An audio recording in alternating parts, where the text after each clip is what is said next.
Jeudi 11 septembre, 19h à Lubumbashi. Mesdames et messieurs, bonsoir. Voici votre journal au sommaire. Les 2 cours ajoutés au programme national au niveau de l'enseignement primaire, secondaire et professionnel ne seront peut-être pas dispensés cette année. La raison, les manuels de support ne sont pas encore mis à la disposition des enseignants. Il s'agit des cours de conservation de la nature et protection de l'environnement.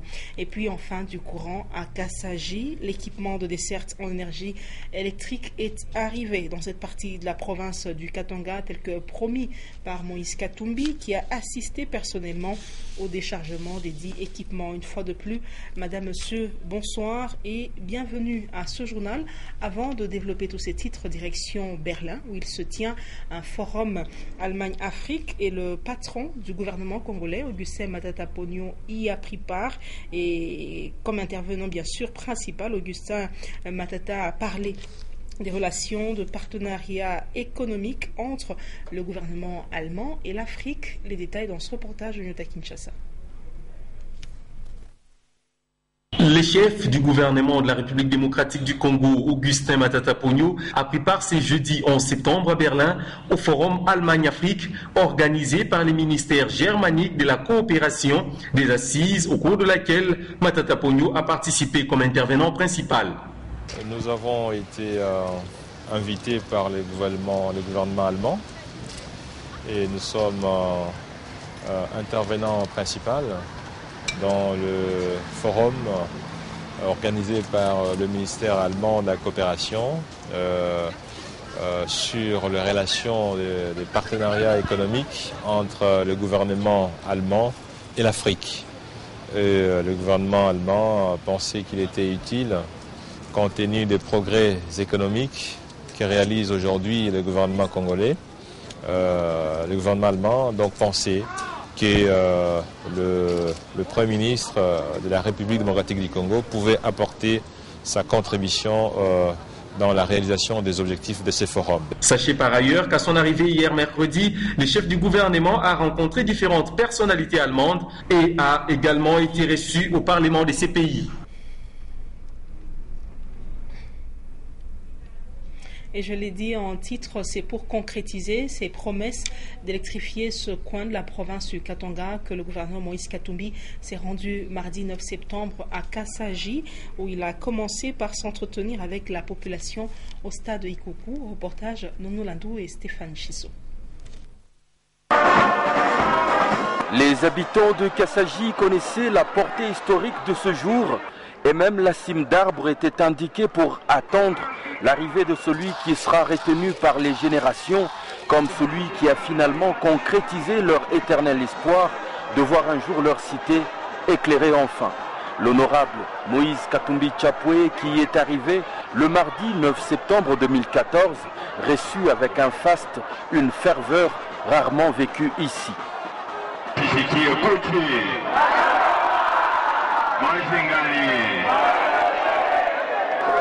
Nilikuyaga Mkasaji, imvua yanitoka hata kunitoka, maana vile imvua inatoka sasa. Jambo hilo, kama imvua inatoka ipo niende mpension, haina vile. Alisema kuwalaba watoto walala apenda niende mpension. Tone mbele wale wanakatala pension yangu tone mbele.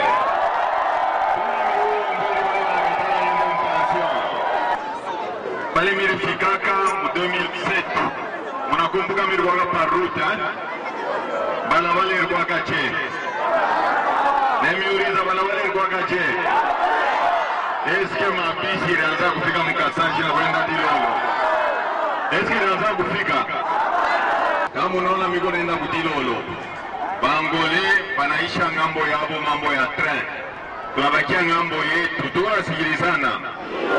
Alors, biote marchandise ya kutoka kubulaya kutoka kushini itaanza kupita pako humu. Tunasikilizana. Parce que ndio utakuwa saka sumbalesa hii ingine. Tunasikilizana. Alors, bishi tafutake mambo ya bongo. Bele tuishe mambo ya rai ishe mzuri kumbele njo nini? Kaburimbo. Bili kuyaka hapa mkampanyi. Mwipigie mbele mikono watoto ya Kasaji parce que moi je suis chef de l'État. Mimi nikaanga na principe moja. Kama mimi nataka kitu, kama misha akifanya mtaniona. Haina vile. Kama mimi sitafanya kitu mimi sitasema. Mimi la kaka mimi nasema mimi napita huko. Tutaleta nini? Transfert. Bamingi banasema ni bongo kabisa. Haina vile. Kulikuwa na mamarsh wengine wakunichambula na haina mambo jo politiki tuliingia hapo. Politiki ya kweli ni kusema verite. Mimi semaka tutaleta moto. Haina vile. Ile minaona kule ni nini leo? Ile minaona kule ni nini? Mimi mbele mshonte kwa mnaona nini? Naona transfer haina vile. Mwipigie mbele mikono paske mwe bantu mazuri mwe kutoka Kasaji. Avant décembre il faut moto kwa nini? Ingie. Tunasikilizana. Mlikuwa mshaushirika sana mambo ya moto haina vile. Mambo ya moto banaanza kumilaka misha kwa gouverneur. Mimi nasema mkipote chef de l'État, mitafua nini? Tutakamkamana tulete nini? Moto transformateur. Transformateur yote yote inakuya. Sasa na shie tuanze kutengeneza kwa manyumba pole pole. Tunatafuta kwenda kupeleka transport tutemwanyeshi bote tukwe ba témoin. Tunasikilizana. Batoto ni histoire pale mutakomeaka shire saa tunapo. Mutaanza kusema mimi kuyaka po bawe itaka transfert wapi? Mkasaji. Bangapi mbele wanapenda mambo ya transfert mbele wanamsha mikono. Il présente les uns après les autres tous les membres de sa délégation.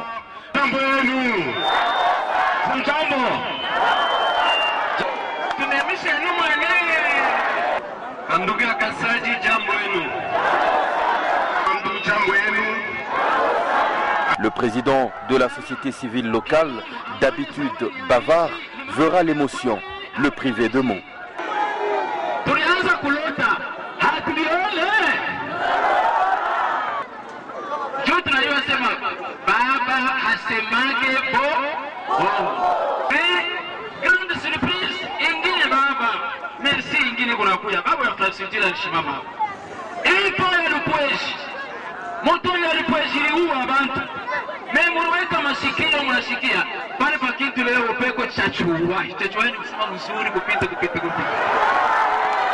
La foule débordante à la fin du baraza n'a fait que s'agrandir. Des régimes et des politiciens innombrables leur ont promis un jour l'électricité.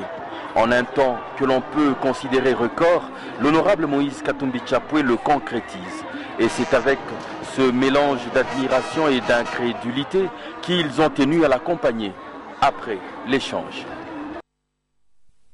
Moïse Katumbi s'est rendu par la suite dans la station de soutirage La SNEL où le transformateur et tous les accessoires ont été déchargés pour l'installation. C'était après avoir parcouru avec la population plus de 8 km à pied. Une fois de plus, Nono Landou et Stéphane Chissot nous en parlent. Le stade Ikuku de Kasaji est séparé du site de la future station de soutirage de la SNEL par au moins 5 km. Une très longue distance lorsque l'on considère à la fois la chaleur accablante du coin et la poussière suscitée par les pas de la foule. Et c'est à pied, tout simplement, que l'honorable Moïse Katumbi Chapwe a décidé de s'y rendre quand ce jour inoubliable. Personne n'a voulu se soustraire à cette procession et c'est tout Kasaji qui était au talon du gouverneur, chantant à tue-tête. Eux qui, pendant des générations entières, vivaient juste sous des conduites de câbles haute tension tout en étant paradoxalement privés de lumière. C'est un peu mourir de soif au bord d'une rivière. L'honorable Moïse Katumbi en a d'ailleurs fait un peu plus. Pour des besoins estimés à 2 MW, il y apporte un transformateur de 5 MW avec tous ses accessoires. De l'énergie suffisante même pour les cités environnantes. Il a personnellement pris part aux manœuvres de déchargement du matériel.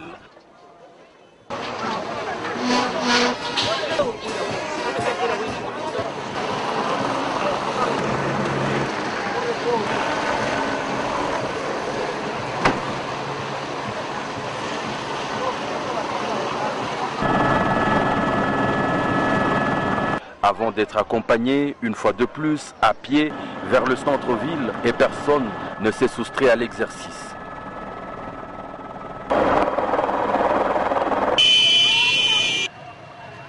Avec cet élan de simplicité qui le voit échanger à tour des rôles avec des habitants de Kassaji, heureux de pouvoir lui dire de vive voix leur reconnaissance.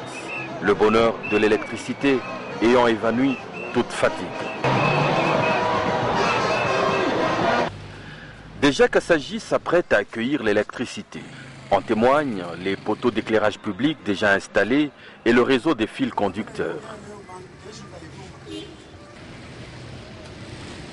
Des commerces comme ceux-ci, boucheries et bureautiques, ont d'ici le mois de décembre prochain des beaux jours devant eux.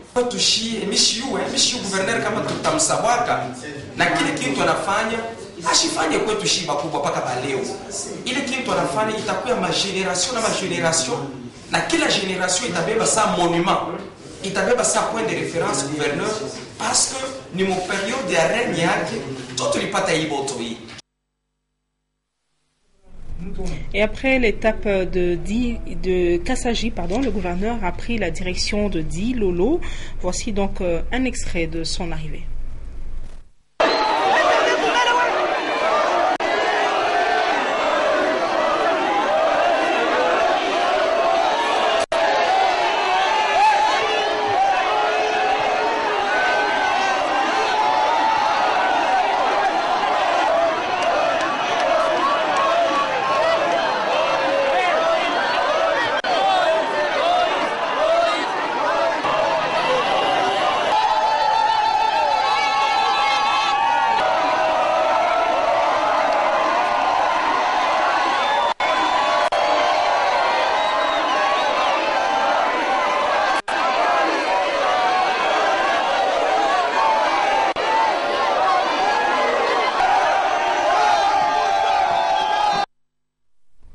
Et vous suivrez un élément plus élaboré dans nos prochaines éditions et toutes ces activités du gouverneur Moïse Katumbi, vous les aurez en page magazine à la fin de cette édition du journal. Et on va parler autre chose. La République démocratique du Congo procède ce 12 septembre au changement de son nouveau registre de commerce en RCCM, registre de commerce et de crédit immobilier, un changement qui fait suite à l'adhésion de la République démocratique du Congo au traité de l'OHADA, et c'est au tribunal de commerce de chaque province que les concernés, c'est-à-dire les commerçants ou même les opérateurs économiques, sont censés se rendre pour son obtention. Un reportage de Karine Kabongo. Le nouveau registre de commerce n'aura plus de valeur juridique en République démocratique du Congo après le 12 septembre 2014. Il est remplacé actuellement par le registre du commerce et du crédit immobilier, RCCM en sigle. Ce changement fait suite à l'adhésion de la RDC au traité de l'OHADA. Et depuis 2012, les opérateurs économiques congolais ont été sensibilisés à ce nouveau mode de gestion de leurs affaires. C'est au greffe du tribunal de commerce de Lubumbashi que le document est délivré gratuitement jusqu'au 12 septembre 2014, date butoir et fin du délai de grâce accordé pour que tous les concernés se conforment à la nouvelle réglementation. Sur terrain, quelques entreprises commerciales se sont acquittées de leurs devoirs et sur leur déventure, l'on peut lire le changement du NRC en RCCM. Alors que d'autres disent ne pas être au courant malgré les campagnes de sensibilisation et rappel à l'ordre. Pour rappel, le traité de l'OHADA permet aux investisseurs congolais de bénéficier ou encore de disposer en République démocratique du Congo ou autres pays membres de l'OHADA d'un même cadre légal et des mêmes instances d'arbitrage en cas de conflit. Et donc, les opérateurs économiques congolais qui n'auront pas changé leur statut auront des difficultés à exercer quotidiennement leurs activités.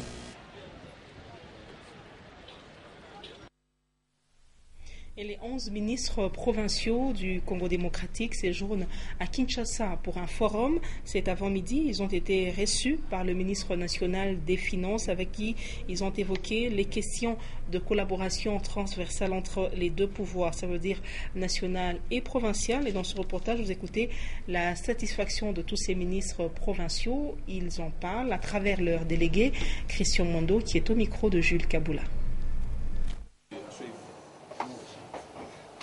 Autour de l'argentier du gouvernement de la République l'avant-midi de ce 11 septembre, les 11 ministres des provinces du pays et les responsables des services d'assiette, Patrice Kitebi, échange avec ses hôtes sur les différentes questions transversales entre les provinces et le pouvoir central pour ce qui est des finances, dont la création voulue d'un cadre permanent de concertation entre les deux niveaux, la question de la rétrocession aux provinces et les budgets d'investissement dus aux provinces par le pouvoir central. Les précisions du ministre Kitebi. Ce projet de texte a été, on va dire, préparé et nous attendons les derniers réglages pour que nous puissions le signer. Mais on est d'accord qu'au-delà de ce texte, s'il y a un besoin de se parler, on doit pouvoir le faire. Chemin faisant, on a discuté de pas mal d'autres questions, la rétrocession, le budget des investissements, la rétrocession sur les fonds fonnaires. Évidemment, il y a des questions qui ont trouvé des réponses immédiatement. Il y a des questions pour lesquelles il y a encore quelques démarches administratives, notamment sur la question qui concerne Fonaire. Ici, la satisfaction des ministres provinciaux à travers celui du Katanga, Christian Mwando Simba Kabulo. Les ministres provinciaux sont préoccupés par l'harmonisation des politiques fiscales. Il ne faudrait pas que le gouvernement central, comme l'a dit le ministre délégué, aille à gauche et le gouvernement provincial aille à droite. Donc il était question qu'on se concerte et nous avons eu un bon dialogue. Je pense que le ministre délégué a résumé l'essentiel. Nous tenons à le remercier pour les réponses qu'il a pu nous donner. Cette rencontre a eu lieu en marge du Forum interprovincial des finances qui se tient dans la capitale. Et encore un cas de cambriolage enregistré au quartier Gambela, précisément sur l'avenue Mohamed, durant la nuit du mardi au mercredi 10 septembre. Et selon les témoignages recueillis sur place, ce sont des personnes, des hommes en uniforme qui auraient commis ce forfait. Les détails dans cet élément de reportage. Le béret des hommes en uniforme trouvé au lieu du vol fait croire à la population que le cambriolage serait perpétré par des militaires. Ces derniers ont emporté dans cette alimentation plusieurs sacs de farine de maïs, de froment, des riz et d'autres biens. Avant d'opérer, ces malfrats ont enfermé tous les habitants de cette parcelle située sur l'avenue Mohamed au quartier Gambela et même ceux de la parcelle d'à côté. Ce énième cas de vol dans cette partie de la ville de Lubumbashi pousse la population à des spéculations. Nous avons été victimes d'un vol, un vol armé, qui s'est opéré la nuit d'hier. Et ces gens sûrement sont des militaires qui ont prêté serment de protéger les personnes et leurs biens. Voilà, ils ont tout emporté, tous les petits biens qu'on avait. Et pour preuve, voilà. En tout cas, nous regrettons beaucoup. Alors nous demandons vraiment que l'État fasse son travail. Nous devons être sécurisés.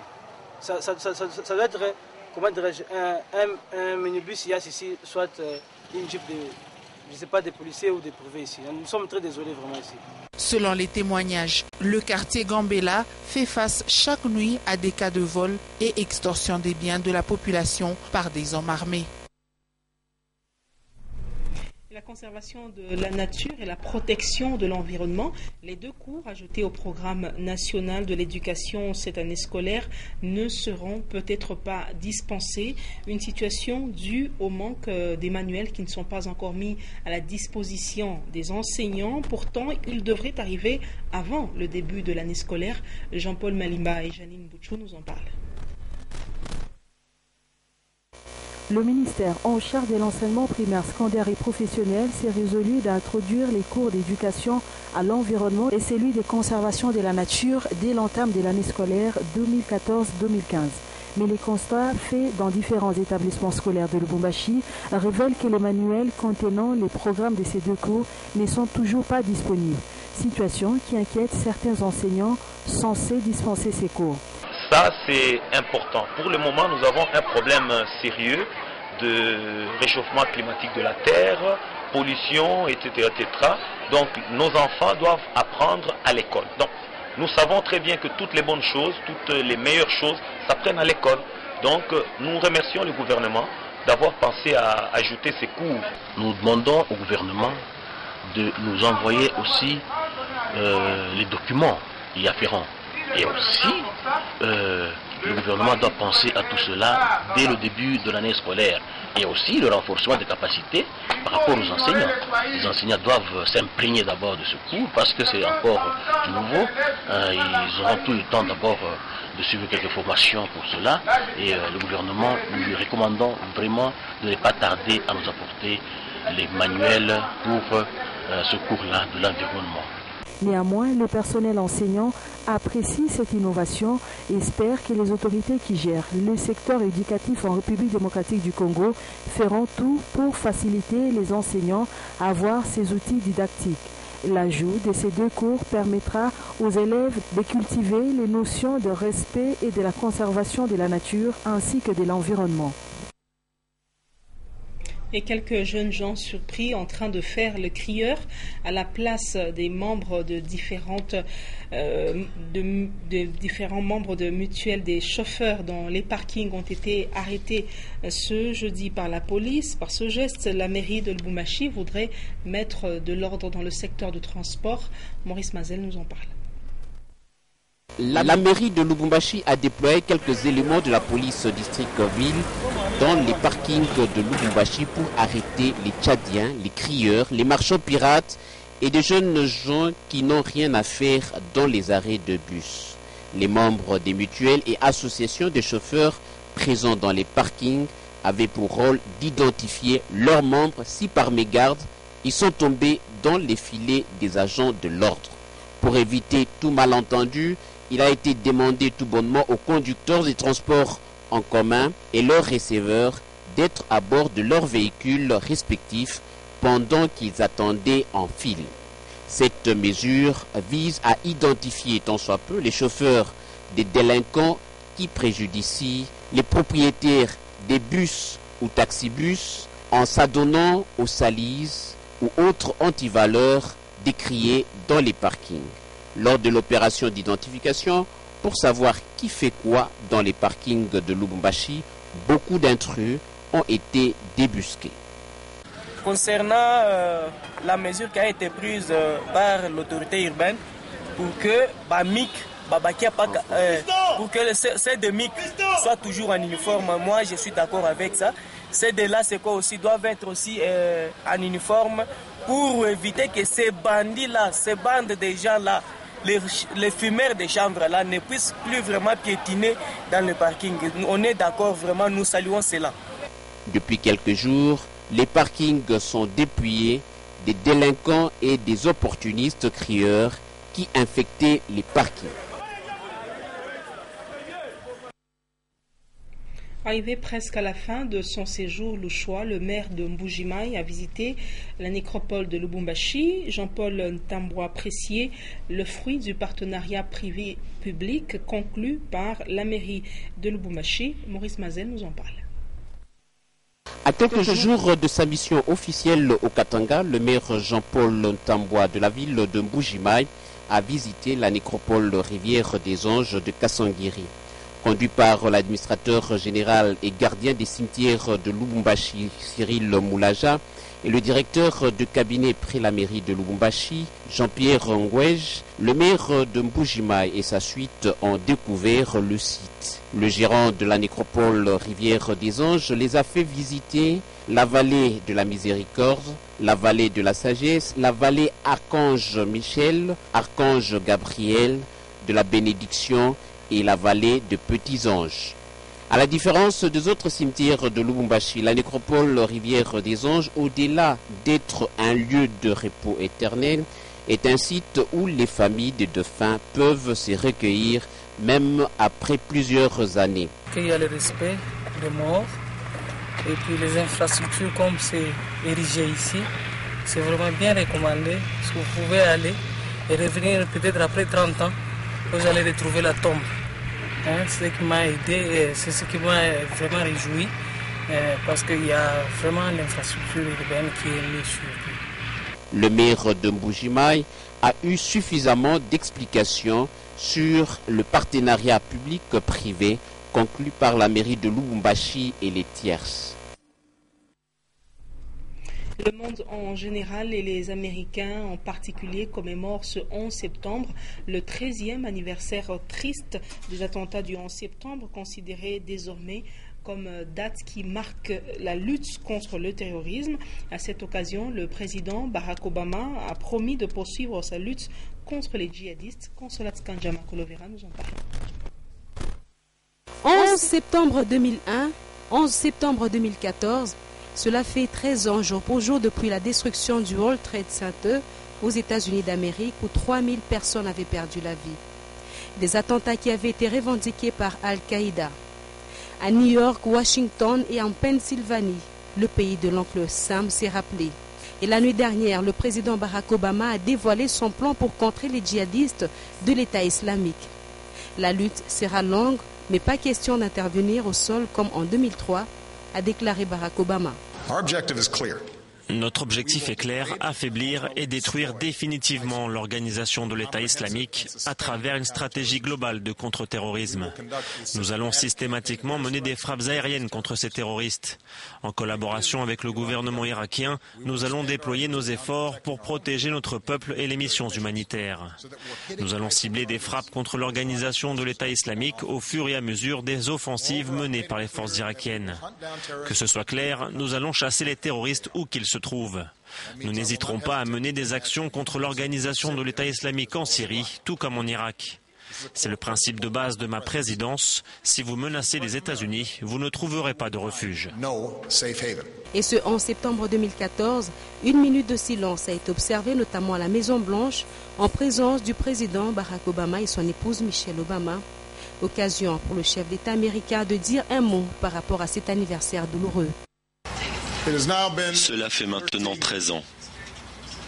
Il y a 13 ans, le calme d'une matinée américaine était brisé. Il y a 13 ans, 3000 vies nous ont été enlevées.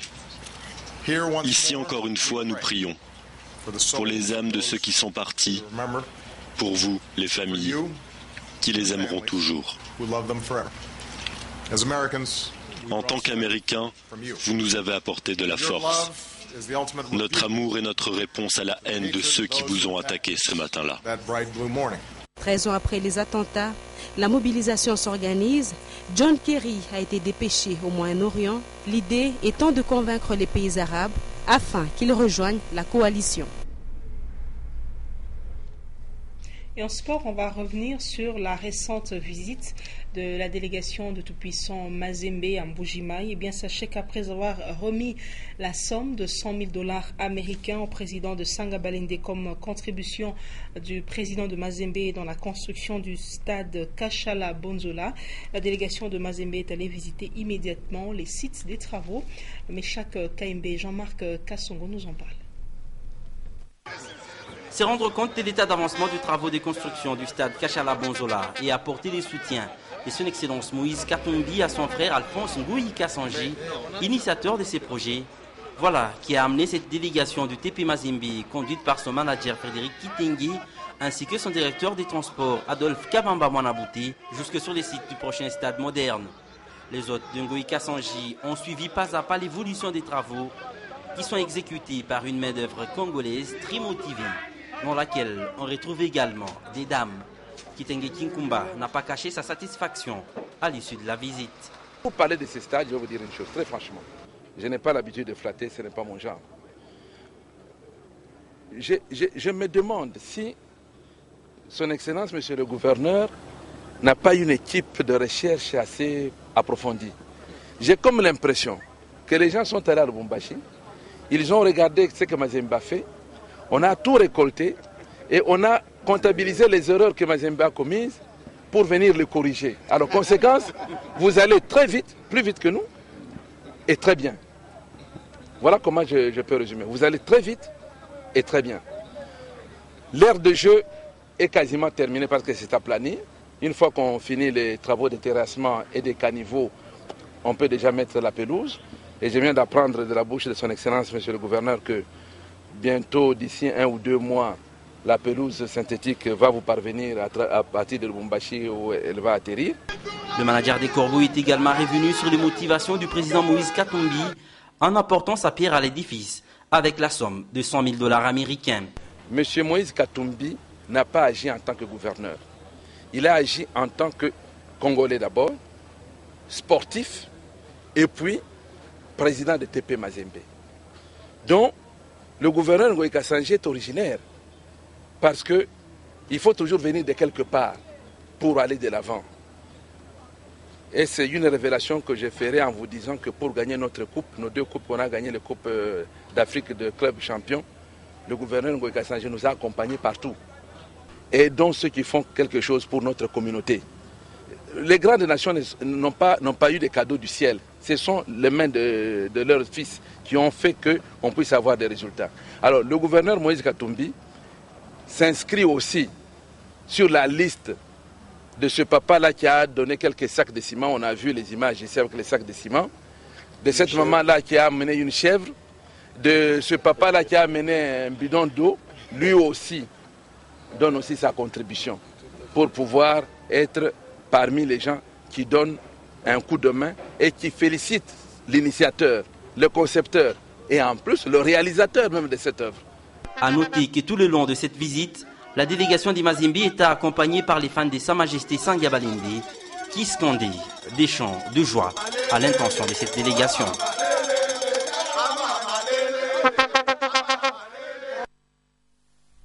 Madame, Monsieur, sur cette note se referme cette édition du journal. Merci à vous de l'avoir suivi. Prenez rendez-vous avec les informations. À 21h, les news. Patricia Naïs revient à 23h. Je vous retrouve demain à 17h30 et 19h pour vous informer. Prenez soin de vous. Au revoir.